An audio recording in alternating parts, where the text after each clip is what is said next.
You have to have a need. The virtue means to be virtuous, or taqwa in the original language, which Persian is say parhizgar, means to know what's wrong and stay away from what's wrong. Do not do the wrong things. That necessarily does not mean we know the right things. But God says, then I can guide you towards the guidance. And that's actually the first verse of the chapter in Quran. So we all need to make in reality our own religion, our own concept. Just like we need to know how to make this house or get related to other people that they know how to build this house. We exchange the trade and the power and the money and services. We give them what we know and they give us what they know. So at the end we create a house. We live in this house. The same way we have to study the religion of God appropriately, properly, deeply, and it doesn't need to waste all our life for that. Actually, it doesn't. It probably needs a few good months of a study, and then we can get a concept, and based on that, we build around it in a spiritual house, which is really our principles. And in those principles and in those framework, we live and we talk. We have to be very careful not to become dogmatic, to create a wall around ourselves and say, this is where I live, nobody comes in. If you want to come in, but I know we don't like it, just go out. And open the window and look at outside and say, hey, hello, this is me. That's dogmatism. We have to be open all the time with our opinions, to be altered, to be changed by other people.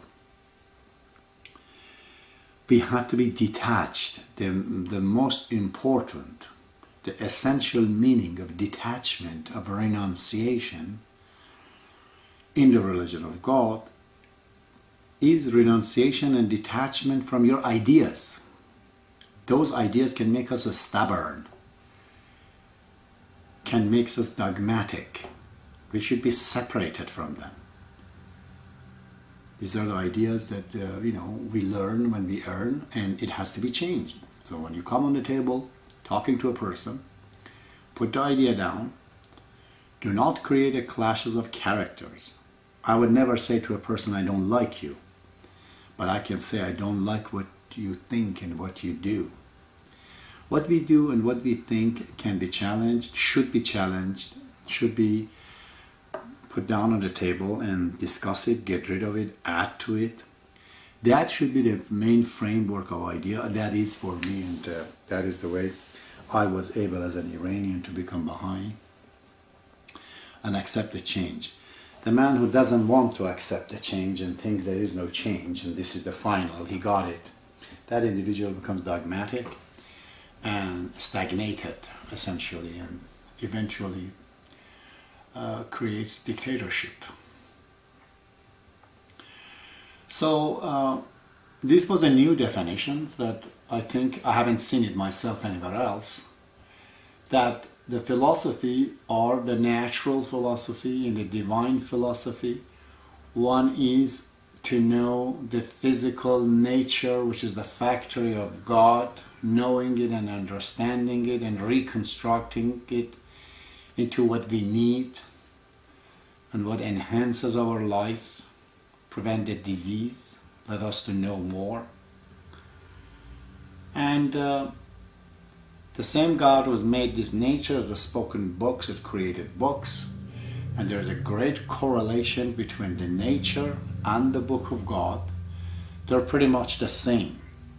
They do not follow the mechanism and the criteria of people.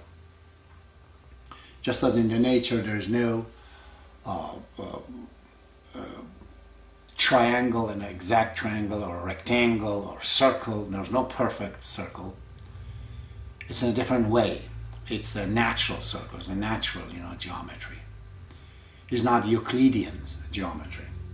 The same way is the book of God. It does not follow those rules. It may lack the grammar that is spoken by the people. Sentences are different. The way it speaks is different. It is just like nature. It could be misguiding seriously if you look at it and compare it as another book. Therefore, the book of God is the raw material, or as Abdul says, the truest philosophy. It's the foundation. We look at it and we create a concept by touching it, and that concept is what we have made. It's our story, it's our view of the faith of God. The stronger and the better the view is, the more helpful it is towards us. We need it because more than 90% of our life is based on that. That is how, as I said, we live the life, whether it is marriage, whether doing all kinds of things. It is that arts of living, the philosophy.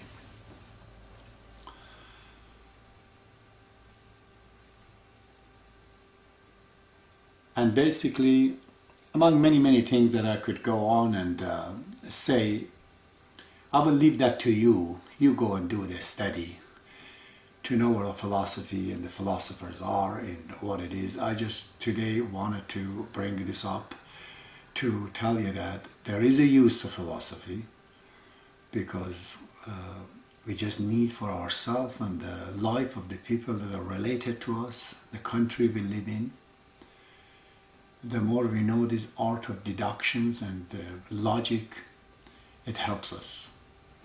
And without it, basically we're handicapped, we're homeless. If we have a physical home and we don't have a spiritual home, which is a philosophical home, those principles every one of us has, but it's not as elaborate, it's not as, distinct in what we have to do in raising kids, or what do we have to do about this, about that, a lot of things. Without those answers, and we just put our head down and go on about the life, we end up falling into ditches that comes because we don't know how to handle ourselves out of it.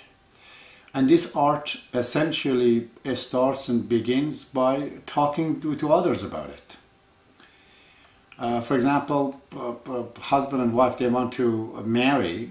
A couple, before they marry, they have to see if they can handle some discussions, the issues that needs talking and communicating. They can choose a topic, any topic they like, and just carry on conversations about that particular topic.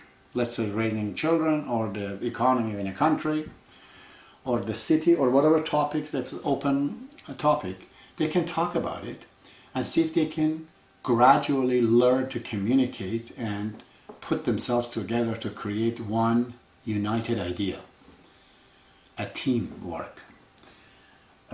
Conversations and talking is very important about these topics, because it simply enhances the muscles of the mind. It makes us to think. And as we talk, we think. And those thinking is very important, because that is what we need, those muscles of the mind. They should not be stagnated. There are problems comes in the life, we don't know how to handle it. We don't know how to talk our way out of it. So by conversing, by talking between people is very important. Watching TV and these medias, bad things about it is there's always a one-way conversation. You keep downloading from the TV, you may know many words, but you never talk about it. Therefore, it's a one-way communications, and often is very harmful. What we take in and digital language we download in our brain, we do have to talk about it. As we do talk, it gets refined. A lot of it throws out, and the good part remains in. So, in my opinion, religion is not philosophy. It's the foundation of the philosophy. It is the essentiality for thinking. We have to reconstruct it in order to become useful. As it is, it's great to see what Baha'u'llah says, what Jesus Christ has said.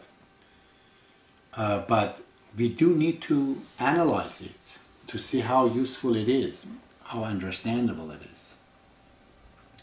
The whole Bible is a Roman vessel. The truth in it is the word of Jesus Christ. That is the truth in that Roman vessel. That's the Roman language. You know, people, they like to believe and listen and obey somebody who walks on the water. That walking on the water is not the aim of the Bible for the people to know. But it is what that man who walked on the water said. And he said, love your neighbor.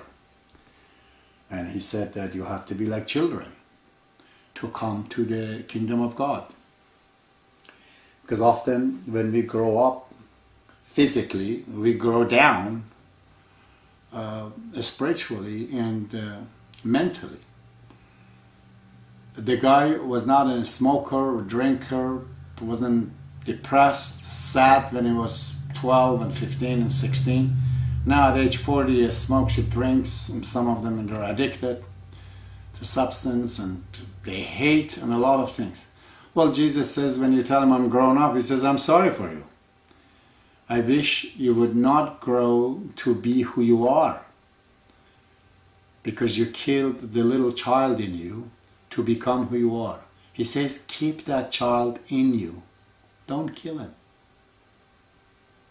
Don't be like these philosophers of today that are trying to say that we came from monkey and monkey came from something else, and something essentially dissolved and disappeared for another being to come in. That way of thinking is a materialist way of thinking, is not a right way of thinking. Jesus says don't do that.